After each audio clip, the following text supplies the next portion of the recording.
Olá meus amigos, olá minhas amigas, sejam bem-vindos novamente aqui. Vamos dar continuidade aí às empresas públicas, sociedades de economia mista. Próximo tópico no seu material, imunidade de impostos. Primeira pergunta é, professor, essas entidades gozam da chamada imunidade de impostos? Ela tem aquela imunidade recíproca que nós falamos que as autarquias e as fundações possuem, que foi extensível pelo artigo 150, parágrafo 2º lá da Constituição Federal? O que eu quero que vocês entendam? Regra geral, não. Empresas públicas e sociedades de economia mista não possuem imunidade de impostos. Bacana até aqui? Só que atentem-se a um detalhe importante. Atentem-se a uma situação fundamental que eu quero que vocês levem para a prova.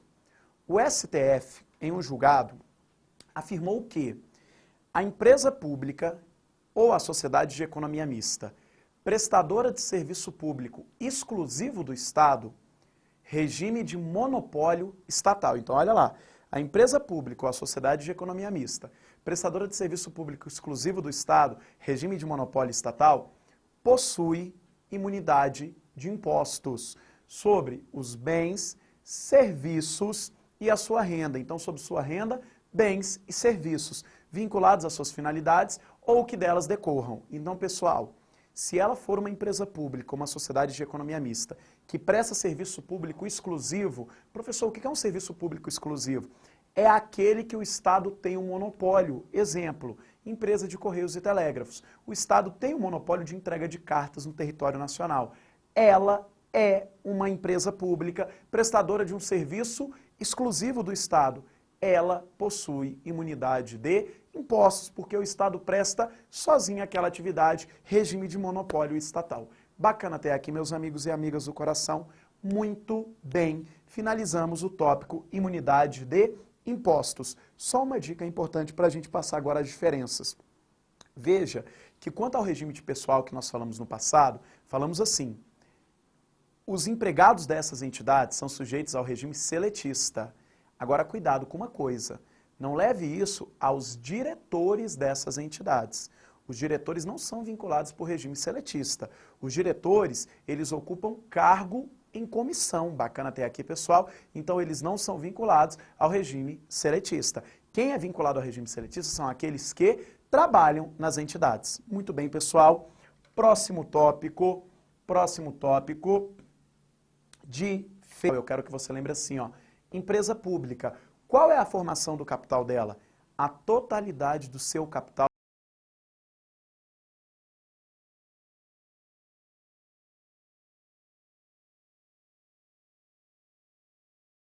Você não pode ter nessa entidade capital de origem particular. Você não pode ter. A totalidade do capital dessas entidades decorre de entes públicos, beleza? Agora, cuidado com um detalhe importante. Você pode ter empresa pública unipessoal, como você pode ter empresa pública pluripessoal. Professor, qual é a empresa pública unipessoal? É aquela que tem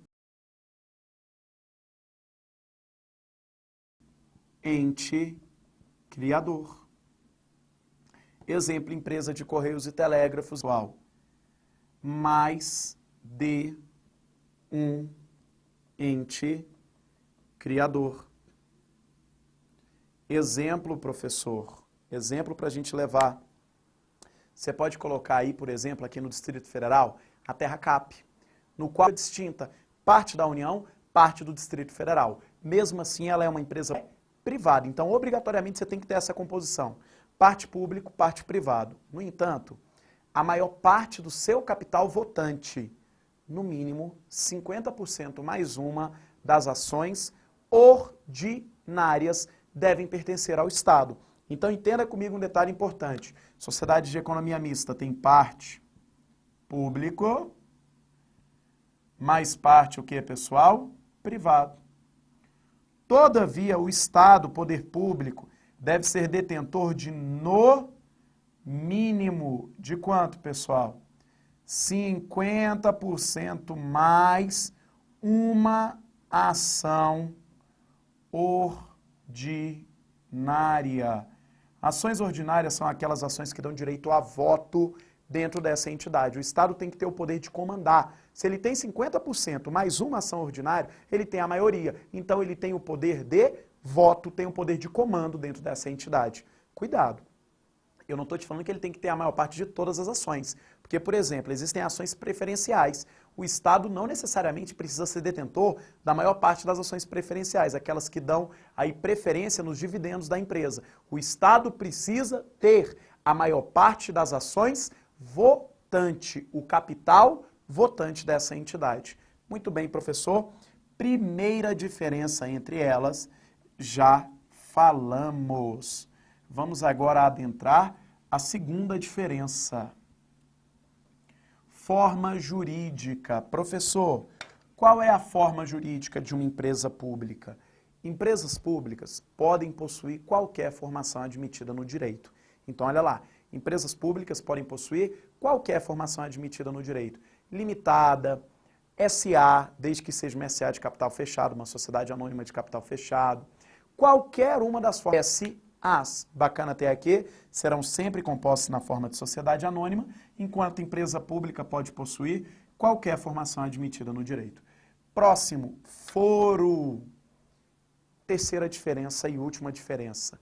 Qual é o foro da empresa pública? Se falarem na tua prova, que é uma empresa pública federal,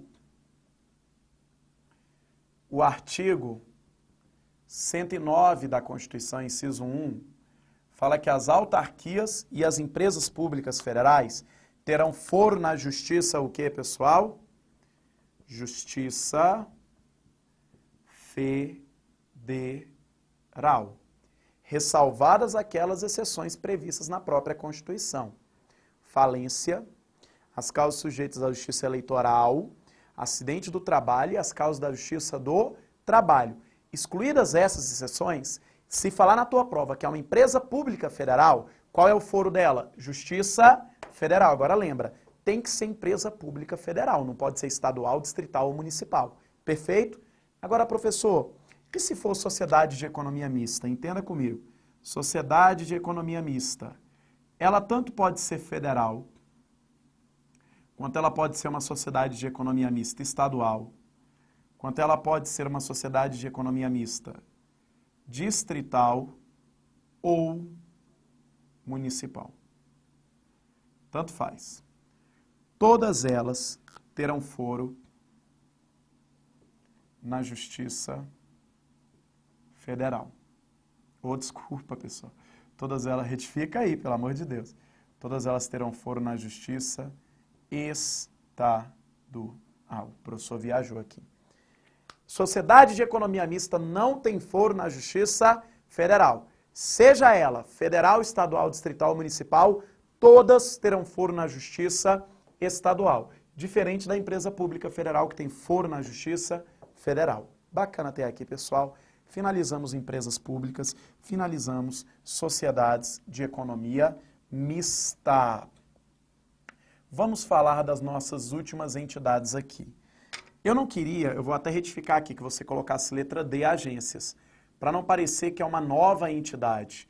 Eu quero que vocês coloquem assim, nota 01, agências. Escrevam aí, por favor, agências. Vamos falar dessas entidades. Existem características sobre elas que são fundamentais. Bacana? Primeiro grupo de entidades que nós vamos falar aqui, agências reguladoras. Presta atenção no detalhe. Por que a gente não vai colocar uma letra D para agências? Porque, meus amigos, nós já falamos das agências reguladoras quando falamos de autarquias e já falamos das agências executivas quando falamos de autarquias ou das fundações. Elas não são um novo grupo de entidade. Nós já falamos sobre elas, só que vamos estabelecer algumas características especiais. Primeiro grupo, agências reguladoras. Professor, o que são agências reguladoras? Conceito. São autarquias em regime especial, criadas para regular, fiscalizar e regulamentar a exploração de determinadas atividades econômicas ou a prestação de serviços públicos, por particulares ou por entidades da própria administração. Então, presta atenção nesse conceito, que nós vamos estabelecer primeiro sobre as agências reguladoras algumas características fundamentais. Olha aqui, ó, características. Primeira característica, pessoal, autarquias em regime especial. Meus amigos e amigas do coração, Memorizem isso. Todas as agências reguladoras criadas até o momento receberam a forma de autarquias em regime especial. Nós podemos citar vários exemplos. Anatel, ANP, essas duas têm previsão constitucional, Anvisa, ANAC, ANA, ANEEL, entre outras. Todas elas foram criadas como autarquias em regime especial. Então, se perguntar na sua prova assim, agências reguladoras são autarquias em regime especial, gabarito? Certo. Agora, olha uma dica. É obrigatório que eu crie uma autarquia em regime especial para que eu possa criar uma agência reguladora? Não. A doutrina fala hoje que não precisa ser autarquia em regime especial. Por exemplo, uma autarquia ordinária comum poderia atuar como agência reguladora. Mas, professor, todas criadas até o momento foram criadas como autarquias em regime especial, mas não é obrigatório que seja criada no futuro uma outra agência como autarquia em regime especial. Poderia criar de qualquer outra, de uma outra forma. Por exemplo, autarquia ordinária. Bacana? Muito bem. Então vamos lá. Todas as agências reguladoras criadas até o momento foram criadas como autarquias em regime especial e você tem que lembrar de um detalhe. Elas regulam atividades ora prestadas por particulares, ora prestadas por entes da própria administração. O trabalho delas não se esgota na regulação. Professor, me dá um exemplo disso. A Anvisa, Agência Nacional de Vigilância Sanitária, ela regula particulares, mas a ANP, Agência Nacional de Petróleo, ela regula a distribuição da atividade petrolífera no Brasil. Entenda um detalhe. Essa distribuição também é feita pela Petrobras, que é uma sociedade de economia mista. A sociedade de economia mista é regulada pela ANP? É, pessoal. Então ela pode regular entidades do... Antes da gente passar para as próximas características, nós temos que entender o seguinte. Em determinado momento na história, o Estado começou a retirar atividades que eram exclusivas dele e começou a transferir essas atividades, a possibilitar que essas atividades pudessem ser prestadas por particulares. O Estado fez a chamada desestatização. Bacana até aqui? E o que surgiu daí, pessoal? Uma necessidade de ampliar o número de agências reguladoras para que elas regulassem essas atividades que seriam prestadas. Muito bem, professor. Próxima característica. Exercem função regulatória sobre determinado setor da atividade econômica ou concernente a determinadas relações jurídicas decorrentes das atividades econômicas em geral. Muito bem. Próxima característica. Possuem poder de polícia em relação ao setor regulado. A agência reguladora tem o poder de polícia, poder de limitar, restringir e condicionar o uso e gozo de bens de atividades individuais em prol do interesse coletivo. Letra B. Constam com instrumentos previstos em lei que asseguram razoável autonomia perante o Poder Executivo. Elas têm uma razoável autonomia, vou te explicar por quê daqui a pouco. Próxima, possuem um amplo poder normativo no que concerne às áreas de sua competência, permitindo a edição de atos normativos capazes de trazer novidade jurídica. Cuidado com isso daqui. Isso daqui é altamente discutido pela doutrina, mas o posicionamento majoritário é o seguinte: elas têm poder normativo, elas podem editar atos em jurídica. Exemplo, professor, pense a Anvisa proibindo a venda de um determinado medicamento no território nacional por intermédio de um ato normativo próprio. Ontem o medicamento era proibido, a partir de hoje esse medicamento ontem o medicamento era permitido, a partir de hoje com esse ato esse medicamento é proibido. Ela está inovando na ordem jurídica? Está. Ela está estabelecendo uma novidade jurídica. Próximo tópico. Possuem maior autonomia que as demais entidades da administração pública. Uma das características que gera essa maior autonomia é o processo de escolha de seus dirigentes. E olha o que está escrito. Eles colocaram as letras todas erradas do presidente da República após prévia sabatina pelo Senado Federal. Meus amigos, precisa da participação do Poder Legislativo para que o dirigente dessas entidades seja nomeado. Então entenda como é que acontece na esfera federal. O presidente da República indica um nome, esse nome vai até o Senado e esse nome será sabatinado pelo Senado. Se aprovado pela sabatina do Senado Federal, ele será nomeado pelo presidente da República. Então entenda, meus amigos e amigas do coração, existe participação do Poder Legislativo nesse processo de nomeação dos dirigentes? Sim. Por que a gente tem que deixar isso claro? Lembre de uma coisa, a regra geral é que os dirigentes de autarquias, empresas públicas, sociedades de economia mistas e fundações ocupam cargo em comissão. de livre nomeação e exoneração do chefe do executivo. A exceção a isso ocorre nas agências reguladoras, no Banco Central. Nós podemos ver que, no caso desses dois, o dirigente é indicado pelo presidente, passa por sabatina do Senado, no qual ele será questionado para saber se ele tem um conhecimento para atuar naquela área. E se aprovado nessa sabatina, ele será nomeado pelo presidente. Isso na esfera federal, não é, pessoal? Muito bem, mais uma característica. O dirigente assume um mandato com prazo determinado. Esses dirigentes têm mandato. Professor, qual é o tempo que dura esse mandato? Depende. Isso vai estar estabelecido na lei da agência reguladora. Tem mandatos de 2, tem mandatos de 3, tem mandatos de 4. O que a doutrina fala? Preferencialmente, esse mandato não pode ser superior ao do presidente da República. Existe um projeto de lei para unificar esses mandatos, colocar todos esses mandatos em 4 anos, mas ele na prática ainda não está valendo. O que importa é que, preferencialmente, ele não pode se estabelecer qual é esse mandato. Hipóteses de perda do mandato. Pessoal, existem hipóteses que o dirigente pode perder o seu mandato, hipóteses previstas em lei? Existem. Quais são? Segunda hipótese de perda do mandato, processo administrativo disciplinar. Bacana? No qual ele assegura em ampla defesa. Terceira hipótese, sentença judicial transitada em julgado. São hipóteses que poderiam fazer com que ele perdesse o seu mandato antes do prazo previsto. Bacana até aqui, pessoal. Agora, tirando essas hipóteses, professor, em regra, ele deve cumprir o mandato. Ele tem ou não tem uma maior estabilidade? Isso não gera uma maior autonomia frente à administração direta para a agência? Gera, meus amigos e amigas. Próximo tópico, quarentena, pessoal. O que é a quarentena? O que eu quero que vocês entendam? Privado, que eram reguladas pela sua agência.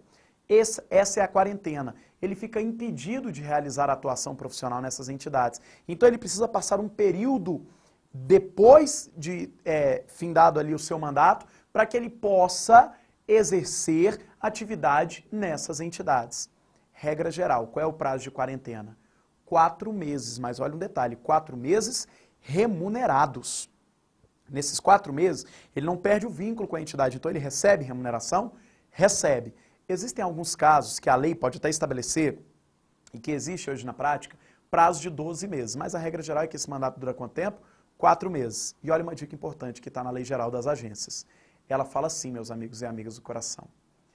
A quarentena não será aplicável no caso de renúncia anterior ao período de 6 meses. Então, olha o detalhe, se o indivíduo entrou na agência reguladora e um período anterior a 6 meses ele renuncia, não se aplica a ele a quarentena. Retirada essa hipótese, ele estará sujeito à quarentena. Então, renúncia no período não superior a quanto tempo? 6 meses de exercício na entidade. Muito bem, pessoal. Agora nós vamos voltar a um outro grupo.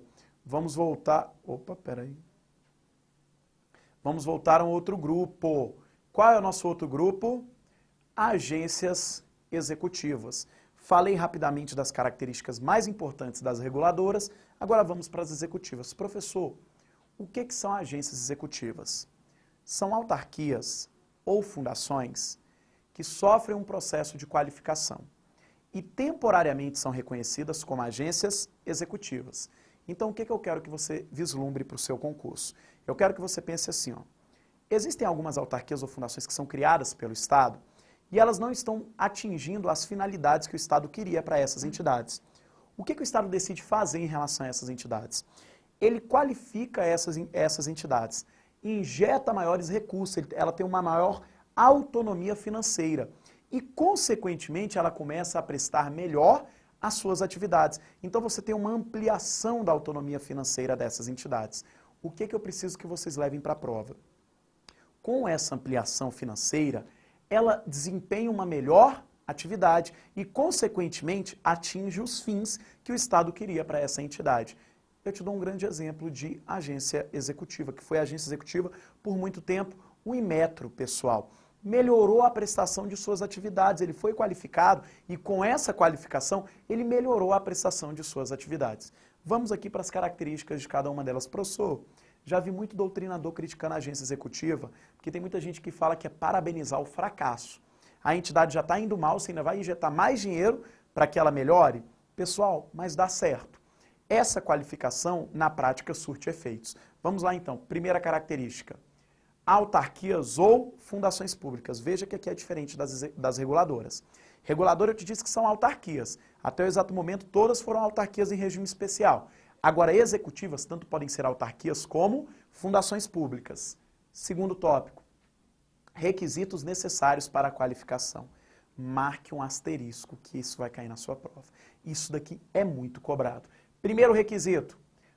Plano estratégico de reestruturação e desenvolvimento institucional em andamento. Eu quero que você lembre assim, ó, é o PERDI, Plano Estratégico de Reestruturação e Desenvolvimento Institucional. Professor, o que é isso? A entidade não quer melhorar a atividade dela, então ela precisa estabelecer esse plano estratégico, demonstrando aquilo que será alterado na sua estrutura ao longo do tempo. Só que além de ter o plano, o que deve acontecer? Ela precisa firmar o chamado contrato de gestão. Professor, onde é que eu vou encontrar o contrato de gestão? Artigo 37, parágrafo 8º da CF. Bacana? 37, parágrafo 8º. Ela precisa firmar o contrato de gestão. É porque o Gilson eu tô rindo aqui que ele tá fazendo sacanagem, não pode falar. Fazendo brincadeira ali atrás da câmera. Beleza. Ela precisa firmar o contrato de gestão. Entenda, toda entidade da indireta, eu te disse que está vinculada a um órgão da administração direta. Ela firma o contrato de gestão com esse órgão supervisor. Qual é o objetivo desse contrato? Implementar aquele plano, fazer com que ele funcione e fazer um acordo entre o órgão e a entidade. Acompanha comigo algumas características, olha lá. O contrato de gestão a ser firmado para que a autarquia ou fundação pública possa ser qualificada como agência executiva deverá conter, dentre outras, as cláusulas que disponham sobre, primeiro, definição das metas a serem atingidas, os prazos de consecução, os indicadores de desempenho e critérios de avaliação de cumprimento das metas. Então, pessoal, esse contrato é um acordo. O órgão vai virar para ele e vai falar assim, ó, em um determinado período você tem que atingir essas e babou tudo. Essa meta e essa meta, bacana até aqui, o órgão vai estabelecer para ela aquilo que ela vai atingir nesse lapso temporal. Eu quero que você lembre que o contrato de gestão tem que ter duração mínima de 1 ano. Pode ser maior, mas a mínima é de quanto tempo? 1 ano. E ele vai estabelecer como é que ele vai cobrar os indicadores de desempenho? Tudo isso estará no contrato. O contrato vai prever, ó, metas, indicadores de desempenho, prazo, que eu já te falei que é o prazo mínimo de 1 ano, critérios de avaliação, penalidades que podem ser aplicadas no caso de descumprimento, hipóteses de rescisão do contrato, renovação do contrato ou alteração contratual. Tudo isso vai estar no contrato de gestão. Dando continuidade, vamos lá. A compatibilidade dos planos de ações anuais com o orçamento da entidade. Terceira coisa que vai estar, as medidas legais e administrativas a serem adotadas para assegurar maior autonomia de gestão orçamentária, financeira, olha lá. Não vamos ampliar a autonomia dela? Então, ó, vai estar no contrato de gestão as medidas legais e administrativas a serem adotadas para assegurar maior autonomia de gestão orçamentária, financeira, operacional e administrativa, e para assegurar a disponibilidade de recursos orçamentários e financeiros imprescritíveis ao cumprimento dos objetivos e metas. Bacana até aqui, pessoal? Já estamos acabando. Quarta característica, as penalidades aplicáveis em caso de descumprimento das metas. Quinta característica, as hipóteses para revisão, renovação e rescisão. Sexta característica, a vigência do contrato, que eu te falei que tem que ser um prazo mínimo de 1 ano. Beleza? Tudo isso daí que a gente colocou no seu material vai estar no contrato de gestão. Entre outras metas, colocamos as mais importantes aí. Letra D aqui. A qualificação será feita através de decreto. Cuidado com isso. A entidade ou a fundação pública ou autarquia que firmou o contrato de gestão e tem o plano estratégico pode ser qualificada. E essa qualificação será feita por meio de decreto do chefe do Poder Executivo. Cuidado, não é lei, é um decreto do chefe do Poder Executivo. E olha a simetria. Quando ela é qualificada, a qualificação é por meio de decreto. Quando ela é desqualificada, a desqualificação também é feita por meio de decreto. Letra E. Término do contrato de gestão. Presta atenção no detalhe. Fim do prazo fixado para o contrato de gestão, se a entidade cumpriu as metas estabelecidas, o contrato pode ser renovado, sem problema nenhum. Agora vamos imaginar a hipótese da entidade ter descumprido as metas. Ela não atingiu aquilo que era esperado. Ela será desqualificada, como eu já te disse, por meio de decreto. Só que com a sua desqualificação, eu quero que você entenda uma coisa, ela não deixa de existir no mundo jurídico. Ela só perde a qualificação de agência executiva e volta à posição de autarquia ou fundação sem qualificação. Então entenda, com a sua desqualificação, não tem automaticamente a sua extinção. Ela só perde o status de agência executiva e volta a ter o status de quê? Autarquia ou fundação. Muito bem, pessoal. Vamos ler o artigo 37, artigo 37, daqui a pouco parágrafo 8º. A administração pública direta e indireta de qualquer dos poderes da União, dos Estados, do Distrito Federal e dos municípios obedecerá aos princípios da legalidade, impessoalidade, moralidade, publicidade e eficiência. E também ao seguinte, parágrafo 8º, a autonomia gerencial, orçamentária e financeira dos órgãos e entidades da administração direta e indireta poderá ser ampliada mediante contrato a ser firmado entre seus administradores e o poder público, que tenha por objetivo a fixação de metas de desempenho para o órgão e entidade, cabendo à lei dispor sobre: número 1, o prazo de duração do contrato, os controles e critérios de avaliação de desempenho, direitos, obrigações e responsabilidades dos dirigentes, 3, a remuneração do pessoal. E aqui, pessoal, está a lei 9.649 de 98, que regulamenta sobre essas entidades. Olha o que ela fala, agência executiva. O Poder Executivo poderá qualificar como agência executiva a autarquia ou fundação que tenha cumprido os seguintes requisitos. Número 1, que eu te falei que é imprescindível, que é necessário, que eles vão cobrar na sua prova. Ter um plano estratégico de reestruturação e de desenvolvimento institucional em andamento. Número 2, ter celebrado o contrato de gestão com o órgão, com o respectivo ministério supervisor, porque isso daqui é na esfera federal, o órgão supervisor seria um ministério. Muito bem. Parágrafo 1º, a qualificação como agência executiva será feita em ato do presidente da República, que é o decreto, não é, pessoal?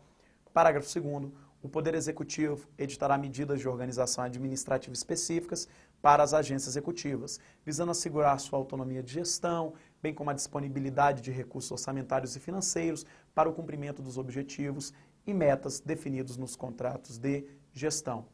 Artigo 52. Os planos estratégicos de reestruturação e desenvolvimento institucional definirão diretrizes, políticas e medidas voltadas para a racionalização de estruturas e do quadro de servidores, a revisão dos processos de trabalho, o desenvolvimento dos recursos humanos e o fortalecimento da identidade institucional da agência executiva. Parágrafo 1º. Os contratos de gestão das agências executivas serão celebrados com periodicidade mínima de 1 ano, como eu falei a vocês, e estabelecerão os objetivos, as metas e respectivos indicadores de desempenho da entidade, bem como os recursos necessários e os critérios e instrumentos para avaliação do seu cumprimento. Parágrafo 2º. O Poder Executivo definirá os critérios e procedimento para a elaboração e o acompanhamento dos contratos de gestão e dos programas estratégicos de reestruturação e desenvolvimento institucional das agências executivas. Muito bom. Finalizamos aqui bem rapidinho falando de reguladoras e executivas. Professor, é sempre bom você ler um pouco sobre as reguladoras e executivas. Por que a gente não deu tanta ênfase? Se nós estivéssemos aqui nos preparando especificamente para um concurso de agências reguladoras, eu falaria um tanto quanto a mais sobre esse grupo. Mas como em regra geral, esses grupos são cobrados. Algumas características fundamentais, básicas, nós falamos dessas características fundamentais e básicas aqui para vocês. Bacana até aqui, deem depois uma olhadinha sobre agências reguladoras, deem depois uma olhadinha sobre agências executivas. Foi um prazer. No nosso próximo encontro, nós vamos fazer algumas questões sobre organização administrativa para que a gente comece um outro tópico dentro do direito administrativo. Foi um prazer, até o nosso próximo encontro.